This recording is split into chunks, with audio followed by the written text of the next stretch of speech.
Boa tarde a todas e todos. Também gostaria de agradecer o convite para a gente participar dessa mesa. Eu vou apresentar juntamente com a Joyce um trabalho em que a gente vai mostrar alguns cenários para discutir aí o impacto da pandemia nos indicadores educacionais. Para respeitar também o tempo, eu vou passar um pouco mais rápido, com menor profundidade na parte teórica do trabalho, no embasamento teórico, para a gente poder aprofundar um pouco mais na metodologia, nos nossos resultados. Mas qualquer dúvida, a gente está aberto aí para a hora do debate. Então, em linhas gerais, a discussão que a gente apresenta aqui é de que alcançar as metas dos Objetivos do Desenvolvimento Sustentável número 4, que é o objetivo relacionado à educação, se torna ainda mais complexo nesse cenário de pandemia. As desigualdades educacionais já existentes, os diferenciais que já existem nos diversos indicadores educacionais, elas tendem a ficar ainda mais evidentes e mais acirradas nesse contexto da pandemia. Então, o lema dos Objetivos do Desenvolvimento Sustentável, de não deixar ninguém para trás, também vai ficar comprometido pelos impactos aí na promoção da educação inclusiva, equânime e justa para todos. Então, o nosso objetivo aqui é contribuir para essa avaliação do impacto da pandemia no acirramento das desigualdades educacionais, utilizando dados secundários públicos para projetar alguns cenários hipotéticos e visualizar como seria esse acirramento das desigualdades entre estudantes da rede pública de diferentes níveis socioeconômicos, de acordo com as medidas que se tome para a retomada das aulas não presenciais, das aulas remotas. E para isso, nós vamos apresentar um simulador de desigualdades, utilizando como parâmetros do ensino fundamental da rede pública de Belo Horizonte, os perfis dos estudantes e seus indicadores de aprendizado para a gente gerar esses cenários e visualizar como pode caminhar esse acirramento da desigualdade educacional. A gente vale ressaltar aqui que a gente está utilizando BH como referência, Belo Horizonte como referência, mas que apesar de também Belo Horizonte também vivenciar essas mesmas desigualdades educacionais no Brasil, que já foram retratadas aí ricamente na literatura, BH também sofre com essas desigualdades, especialmente no que diz respeito a essa situação menos favorável dos estudantes de baixo nível socioeconômico. Daqui a pouco, mais para frente, a gente vai mostrar melhor essas desigualdades, mas ainda assim, BH é um contexto, entre aspas, aí, privilegiado, por ser uma capital, a maior parte dos estudantes tem acesso a escolas, a educação, e é uma educação até de qualidade. Então, os nossos resultados, os nossos cenários vão se referir a esse contexto específico de Belo Horizonte, mas ainda assim, a gente vai apresentar uma ferramenta importante para embasar as decisões, tomando como referência não só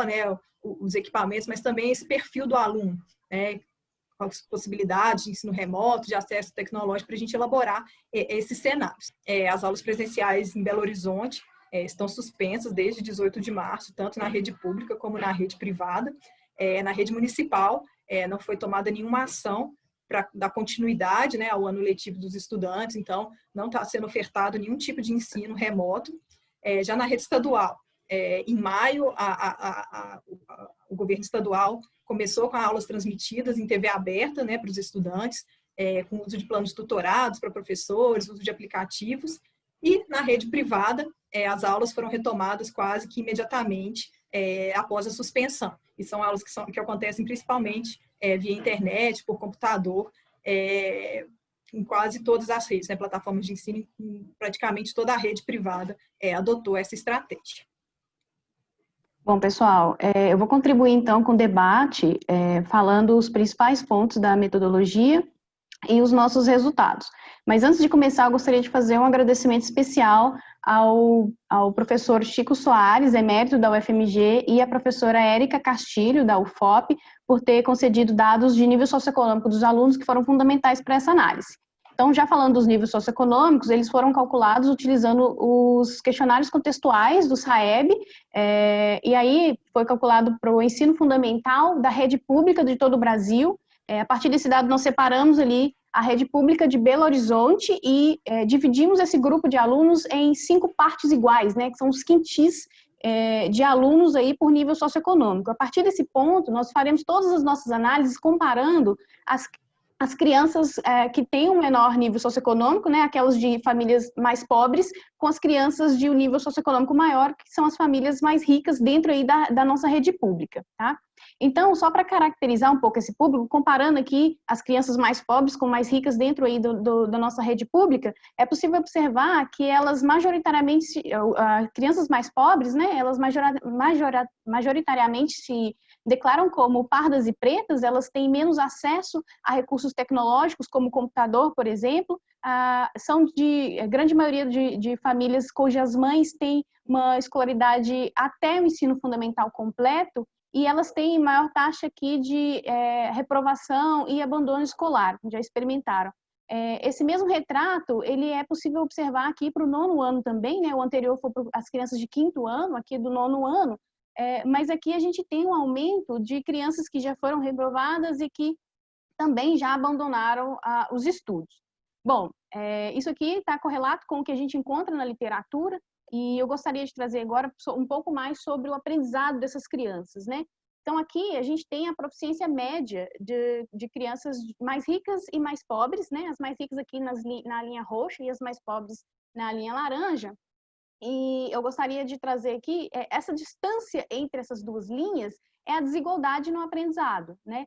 Então, a gente vê que uma distância aí entre 21 e 24 pontos, e se a gente considerar que na escala do SAEB, 25 pontos representa o aprendizado esperado por uma criança em um ano escolar, né, a gente vê que, infelizmente, hoje, essa desigualdade, crianças mais pobres aprendem menos e, assim, numa escala muito maior, né, quase um ano de aprendizado atrás aí das crianças mais ricas. Mas eu gostaria de trazer esse gráfico para que vocês pudessem observar que, a partir dessa curva, nós usamos um método de predição e projetamos a proficiência dos alunos para 2019 e 2021. Repare que nós temos dados todos os anos ímpares, né, de 2 em 2 anos, porque essa coleta das informações ela é feita com essa periodicidade. Mas nos interessa saber aqui a informação da proficiência que esse aluno teria em 2020, se nada tivesse acontecido, se nós não tivéssemos aí num cenário de pandemia. E aí a gente vai adotar como sendo a proficiência de 2020 o ponto médio entre a projeção de 2019 e a projeção de 2021. O mesmo a gente replicou para o 9º ano. A gente vê aqui que a desigualdade é maior que aquela que a gente viu no 5º ano, sobretudo no matemática, e a gente utilizou a mesma lógica anterior, adotando como a proficiência esperada para 2020 aquela que seria o ponto médio entre a projeção de 2019 e 2021. Bom, a partir de então, vamos criar aqui alguns cenários para poder indicar e identificar qual seria o impacto da pandemia no aprendizado dessas crianças e, sobretudo, no quanto que isso distancia mais ainda aquela desigualdade que a gente viu, que já é existente, que a gente já lida com ela. Bom, para isso, nós trabalhamos, então, com alguns perfis de crianças, né? Nós pegamos a base de dados última disponível, que é a 2017, e buscamos lá 3 variáveis que achamos que são importantes para esse cenário que vivemos hoje de oferta de educação remota, que são eles, se na casa da criança tem um computador, e depois a gente vai olhar também se tem televisão, se os pais ou responsáveis por elas incentivam ela a fazer o dever de casa ou trabalhos de escola, e se essa criança tem alguma propensão ao abandono, se ela já abandonou a escola ou já ficou fora em algum período letivo.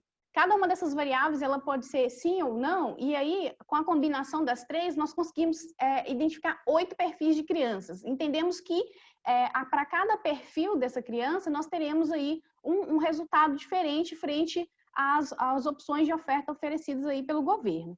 A partir desses perfis, nós buscamos, então, a distribuição dessas crianças em cada um dos quintis, né, para o 5º ano e também para o 9º ano.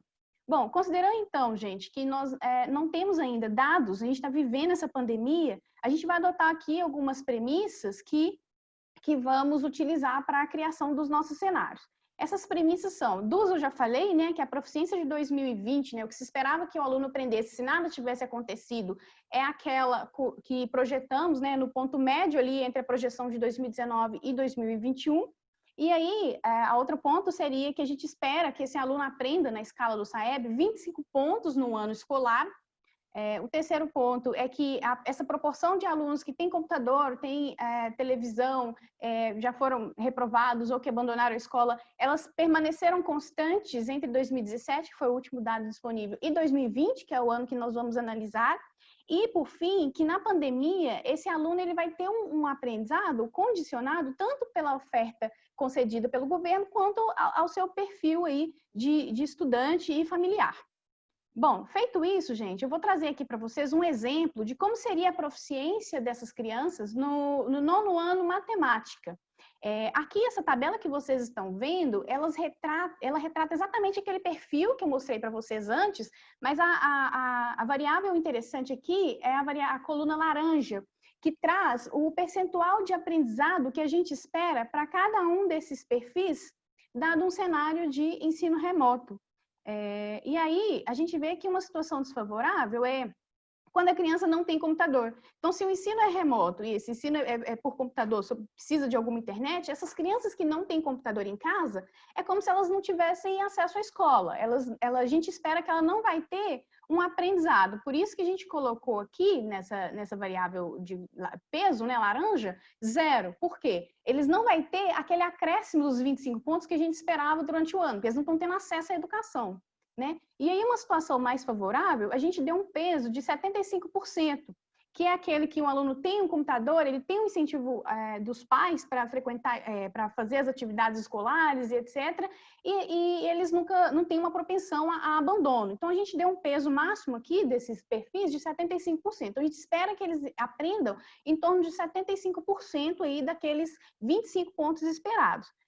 Esses 75%, porque nessas atividades remotas, nós temos uma carga horária menor do que aquela que ele teria quando o ensino era presencial. Então, a gente está aí diminuindo, e ao invés de 100%, nosso ponto máximo nesse ensino remoto tem sido 75%. Bom, dito isso, gente, para cada perfil de aluno, nós calculamos qual que seria essa proficiência média esperada, considerando essas condições, né, de acesso ao computador, de incentivo de pais, de propensão a abandono. E aí, como que a gente projetou essa proficiência? Como a gente estimou essa proficiência? A gente pegou aquela proficiência projetada, né, lá para 2020, e tiramos dela os 25 pontos. Por quê? Ela foi projetada pensando ali no final do ano, porque aquelas avaliações são feitas no final do ano. Então, no final do ano, o menino já esteve exposto a todos os conteúdos do ano letivo. Então, a gente vai pegar ali aquela proficiência que ele adquiriria caso não tivéssemos um cenário de pandemia, tiramos 25 pontos, é o equivalente a dizer que pegaríamos essa proficiência do aluno como quando ele tivesse, por exemplo, no 8º ano do fundamental. Então, a partir dessa proficiência, nós vamos adicionar esses 25 multiplicado por essa expectativa de aprendizado, né? Se vai ser 0, se vai ser 75% desse aprendizado e por aí vai. Esse caso do exemplo que eu estou mostrando para vocês é o caso do perfil 7, que nós estamos trabalhando ali no cenário mais favorável, que um aluno tem computador e que ele vai ter aí 75% desse aprendizado. Então, a gente pegou ali aquela proficiência que foi projetada em 2020, tiramos os 25 pontos, que como se fosse a aquisição dele durante o ano, né, se nada tivesse acontecido, e adicionamos a essa proficiência esses 25 multiplicado por 75%, que é o que a gente espera. Dessa forma, a gente espera, então, que a proficiência dessa criança, desse perfil, né, das crianças nesse perfil, seja equivalente a cerca de 247 pontos. Feito isso, a gente replicou essa lógica aí para todos aqueles perfis que identificamos. E aí, se vocês observarem, né, o quintil 1 são as crianças mais pobres, o quintil 5 as crianças mais ricas, e aí no cenário sem pandemia, a projeção dessa proficiência seria de 253 pontos ali para a criança mais pobre e de 272 aproximadamente para as crianças mais ricas, com uma desigualdade de aprendizado em torno de 19 pontos, né? Mas aí, no cenário remoto que a gente está aqui trabalhando, que seria esse cenário com a pandemia, né, uma oferta remota por computador e internet, as crianças do quintil 1, por exemplo, ela teria ali um aprendizado esperado com base nos perfis. Então, a gente pegou cada perfil, fez uma média ponderada, considerando a quantidade de crianças que tem em cada um desses perfis. E aí, a partir dessa média ponderada, a gente consegue trazer aqui a proficiência média esperada no cenário com pandemia. Para as crianças mais pobres, essa proficiência foi estimada em torno de 233 pontos e para as crianças mais ricas, 265 pontos, né? E aí, a desigualdade de proficiência entre esses dois grupos de criança está ali entre 32 pontos. Veja só, um aumento na desigualdade de mais de 13 pontos. E aí, se vocês lembrarem que eu falei para vocês que nessa escala, 25 pontos equivale ao aprendizado adquirido em todo o ano letivo, um ano escolar, 13 pontos aí você tem uma desigualdade, um acréscimo, né, daquela distância entre o aprendizado das crianças pobres e ricas de mais de 13 pontos, né? E aí, gente, a gente pode, então, isso aqui, entendido a lógica da conta, nós vamos passar para o nosso simulador dessas desigualdades. Meus colegas vão compartilhar com vocês no chat, a Juliana e a Yara lá pelo YouTube também, esse link que eu vou abrir aqui para vocês, que aí a gente vai poder simular outros cenários para mostrar quais são as situações que essa desigualdade ela é maior ou menor, né? E aí, vocês conseguem ver minha página, né? Está carregando. Eu queria só pontuar que essa ferramenta, ela nos permite simular o impacto das estratégias de oferta de ensino adotadas, e é importante ressaltar que ele foi criado por perfil de alunos da rede pública de Belo Horizonte. Então, portanto, né, os resultados aqui alcançados e interpretados, eles só vão valer para essa realidade, né, rede pública de Belo Horizonte. Então, para outros municípios, outras situações, precisaria calibrar ali as distribuições dos alunos para que a gente tenha aí um cenário que reflete aquela realidade. Então, esse padrão aqui que vocês veem é o exemplo que eu acabei de mostrar para vocês lá nas lâminas do PowerPoint, tá? Nós temos aqui o recurso Joyce, tecnológico... desculpa te interromper, a gente continua vendo o PowerPoint, tá? Opa! Que bom que você já me indicou. Acho que tem que trocar a tela que você está escolhendo compartilhar para que seja compartilhado Perfeito. a janela do Google, né? Ou do navegador de internet que você estiver usando. Maravilha, obrigada. Então, gente, esse é o cenário que nós projetamos lá no PowerPoint, né? O recurso tecnológico selecionado aqui tem sido o computador. E aí, nós temos, então, uma desigualdade no aprendizado, como eu disse, dos 13 pontos. E a gente também pode observar isso nesse gráfico de colunas, né? Nos tons de laranja, em que, no cenário sem pandemia, a desigualdade, né? A distância entre as duas curvas, né? De aprendizado de crianças ricas e pobres, ela estava ali em torno de 19 pontos e passou a ser quase 32 pontos, tá? E aí, quando a gente mostra esse outro número, significa que a gente está comparando esse cenário por computador como se com TV. Se fosse televisão, então. Então, se fosse televisão, essa desigualdade, que sem pandemia seria 18 e com computador é de quase 32 pontos, a desigualdade, se o recurso tecnológico fosse TV, seria em torno de 20 pontos. Ou seja, né, aqui a diferença entre oferecer por computador e oferecer por TV te dá aí uma diferença por recurso tecnológico de 12 pontos. Mas eu queria mostrar aqui para vocês, então, simulando, vamos trocar aqui de televisão, de computador para televisão. Vou selecionar aqui, televisão, e aí vocês veem que se essa oferta ela for oferecida por meio de televisão, mantendo os outros parâmetros todos constantes, nós teríamos uma desigualdade, né, entre alunos pobres e ricos em torno de 1,4 pontos de desempenho, né? E aí vocês podem até, às vezes, alegar que... Bom, mas por TV a gente não tem ali uma interação entre professor e aluno, que é fundamental para o aprendizado. Então, vamos então supor que por televisão esse aprendizado seja menor. Então, eu vou calibrar aqui os nossos pesos, vou tirar 10 pontos percentuais de cada, para a gente fazer aí, 10 pontos aqui é 65.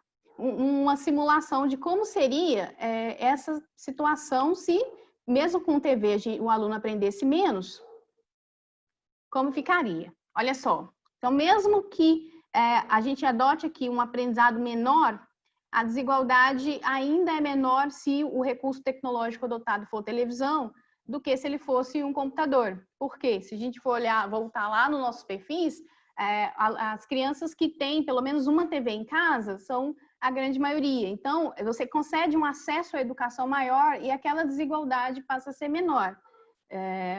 se vocês também quiserem alterar aí depois o aprendizado esperado para o ano, vocês podem trabalhar com esse botão e ver aí essas simulações.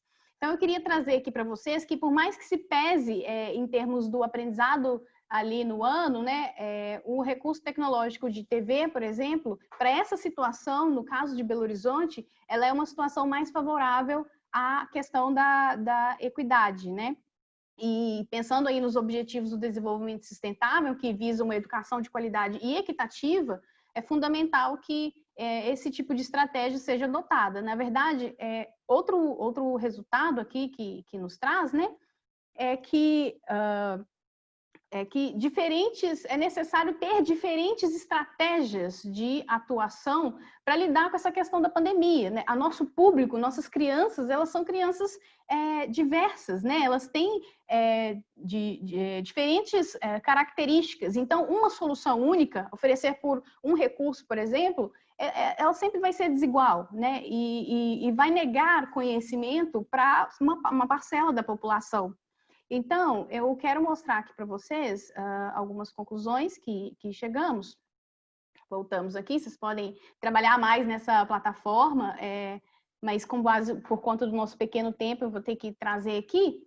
Então, gente, como um dos resultados aí, é o que eu já comentei, né? Uma solução padrão para o enfrentamento da pandemia, ela tende a ampliar essas desigualdades pré-existentes, o que conflita, né? O que vai de encontro ali com o que preconiza os objetivos do desenvolvimento sustentável, né? Uma vez que ela não considera esses diferenciais existentes entre os grupos, sobretudo com relação a esse acesso à educação, que é fundamental agora a gente pensar nisso.